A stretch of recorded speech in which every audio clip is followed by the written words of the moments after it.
की सारी क्रिएट किए गए माहौल को कहता है परमेश्वर की आत्मा उसे तोड़ देगा। Hallelujah, praise the Lord. कहता है डेवल्स जितना भी तुम्हारे जीवन में कुछ भी ऐसी चीजों को उपजा के रखा है, कहता है वो सारे बंधन को अभिषेक के कारण, यह अभिषेक की सामर्थ है। बाइबल में लिखा है कि जब पवित्र आत्मा आएगा तो तुम सामर्थ पाओगे, मतलब अभिषेक।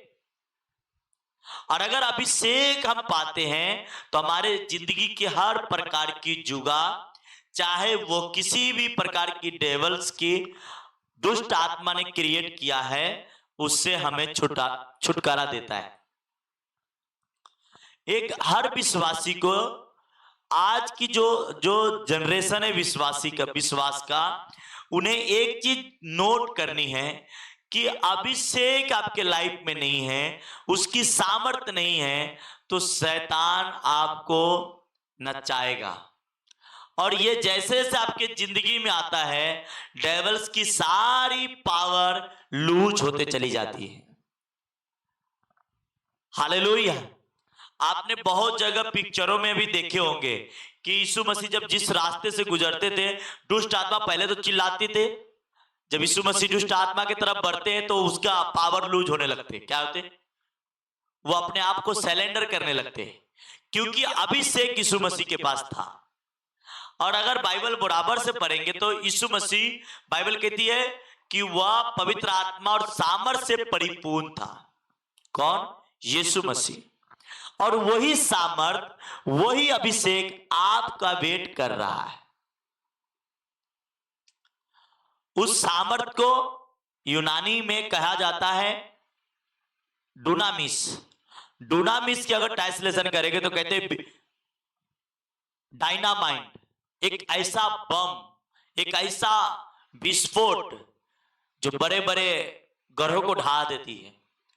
कहता ऐसा विस्फोट तुम में परमेश्वर पैदा करना चाहता है कि तू चलता फिरता शैतान के ऊपर और शैतान की एनिमी की हर एक योजना के ऊपर हमेशा विस्फोट कर सके। हालेलुया। और इसीलिए प्रभु यीशु मसीह ने कहा अपने 12 चेलों को, जब तक तुम पवित्र आत्मा का सामर्थ ना पाओ तब तक यरूशलेम को न छोड़ो। यही वजह था कि अभिषेक और उसकी सामर्थ जो डुनामिस है, जो परमेश्वर की सामर्थ है, वो आपके लाइफ में आना बहुत जरूरी है। और ये ना आने देने का कारण क्या है? शरीर कहता आज प्रार्थना नहीं, चलो कल कर लेंगे। पर शरीर खाने के लिए ऐसा नहीं कहता। खाने के मामले में शरीर रोज कहता है कि नहीं आज भी हम आज अच्छा खाना खाएंगे, ये टाइम या वो टाइम, एवरी टाइम शरीर उसका रिक्वायरमेंट करता है। पर प्रेयर के रिक्वायरमेंट शरीर नहीं करने देता।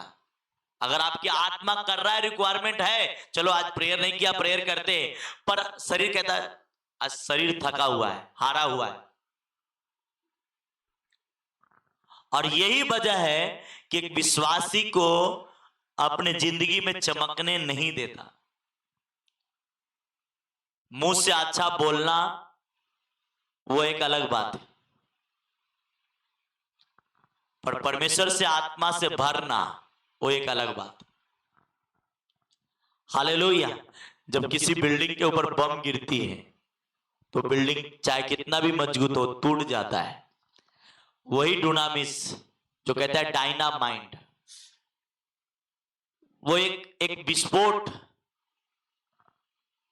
हालेलुया। एक ऐसा विस्फोट करेगा आपके लाइफ में कि आपके जीवनों को बदल देगा। हालेलुया। और इसी के लिए आपको रात दिन भूख प्यास रखनी चाहिए। आपका प्यास, आपका भूख परमेश्वर होना चाहिए। आपका प्यास, आपका भूख प्रभु यीशु मसीह होना चाहिए। Hallelujah, praise the Lord. और जैसे जैसे आपका प्यास, आपका भूख प्रभु यीशु मसीह बनते जाएगा, आप उसकी सामर्थ्य से परिपूर्ण होते चले जाएंगे। और ऐसा एक दिन माहौल आएगा कि पवित्र आत्मा आपसे बात करे।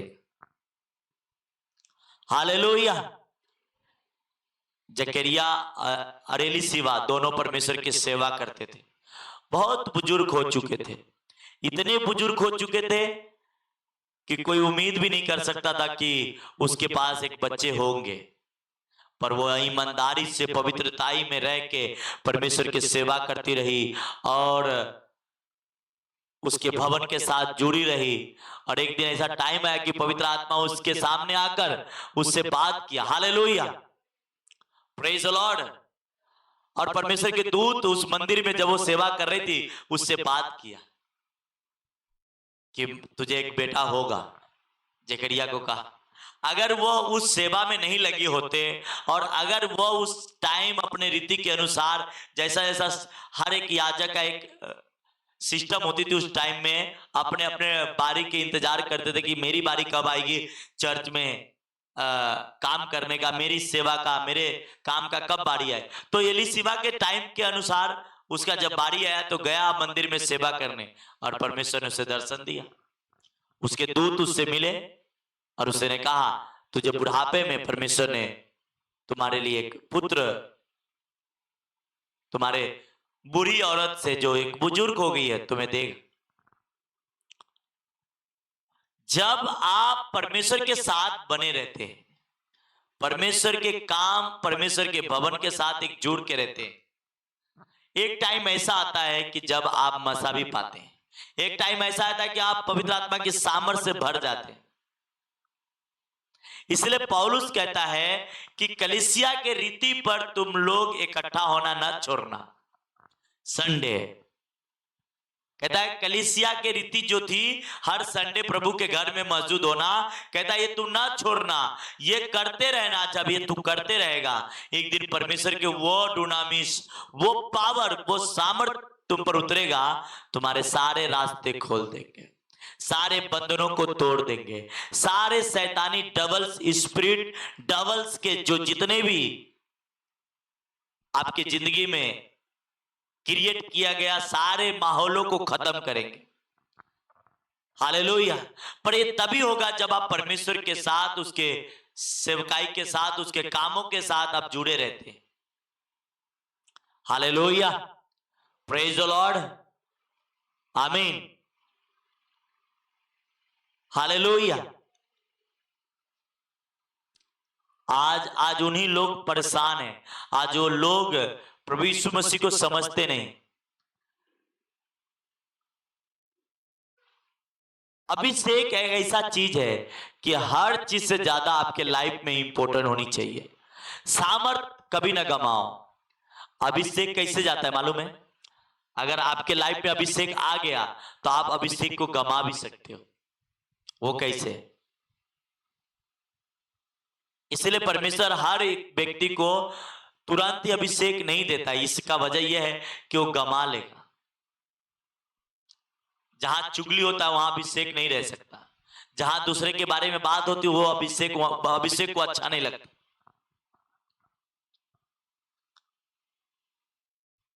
हालेलुया।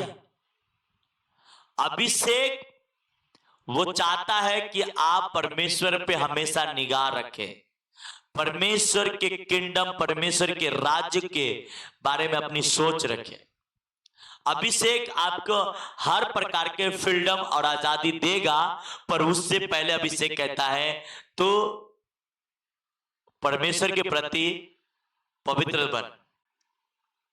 दाऊद राजा जब पाप किया तो पवित्र आत्मा ने उससे कहा, परमेश्वर ने उससे जब बात किया तो कहा, दाऊद मैं बहुत कुछ तुझे देने वाला था और तुझको जितना मैंने दिया था, तेरे दुश्मनों के परिवार तुझे दिए, तेरे दुश्मनों के जायदाद दिए, तेरे दुश्मनों के राजा के कुर्सी दिया, छीन के तुझे दिया। अगर ये कम था तो तू मुझे कहता, मैं और भी देता, पर तूने पाप क्यों किया? और उसे पता चला कि अब परमेश्वर मेरे जीवन में नहीं है। इतना फास्टिंग, प्रार्थना, रिपेंटेंस, तौबा, इतना वो करना स्टार्ट किया कि परमेश्वर को मना लिया। और जब परमेश्वर उसे माना, फिर से वापस वो ऊंचाई, वो ग्रेस वो पाना शुरू कर दी। आज एक व्यक्ति गलत कर रहा है, वो बड़ी बात नहीं है, उसकी पाप है या वो पाप से निकल नहीं पा रहा है। पाप एक पापी व्यक्ति को परमेश्वर चुनने आया, पर उसे कहता है जब तू रिपेंट और तौबा करेगा उन चीजों को, परमेश्वर तुम्हारे लाइफ में एक नई चीजें क्रिएट करेगा। वो उसकी सामर्थ्य है, वो उसकी अभिषेक है। हालेलुया, बोलो हालेलुया। वो क्यों कहा नीति वचन में, हे मेरे पुत्र मेरी शिक्षा को ना भूलना, अपने हृदय में मेरी आज्ञाओं को रखे रहना, क्योंकि ऐसा करने से तेरी आयु बढ़ेगी, तो अधिक कुशल से रहेगा। कृपया और सच्चाई तुझसे अलग ना होने पाए, और उनको अपने गले का हार बनाना, अपने हृदय रूपी पटिया पर लिखना, तो तू परमेश्वर और मनुष्य दोनों का अनुग्रह पाएगा। आमीन। कहता है, हे मेरे पुत्र मेरी शिक्षा को ना भूलना। यीशु मसीह ने क्या किया? यीशु मसीह के बहुत सारा स्टेटमेंट था कि जो कुछ मैं पिता को करते देखता वही मैं कर रहा हूं। तो आपका भी यही सोच होनी चाहिए कि हमारा यीशु मसीह क्या इस दुनिया में आके किया, मुझे यही करना है। अपने बाप को कॉपी कर लो। क्या कर लो? दूसरे को कॉपी ना करो, यीशु मसीह को कॉपी कर लो। और जैसे यीशु मसीह को कॉपी करके काम करेंगे, परमेश्वर सामर्थ अभिषेक सारा चीज आपको देगा। हालेलुया।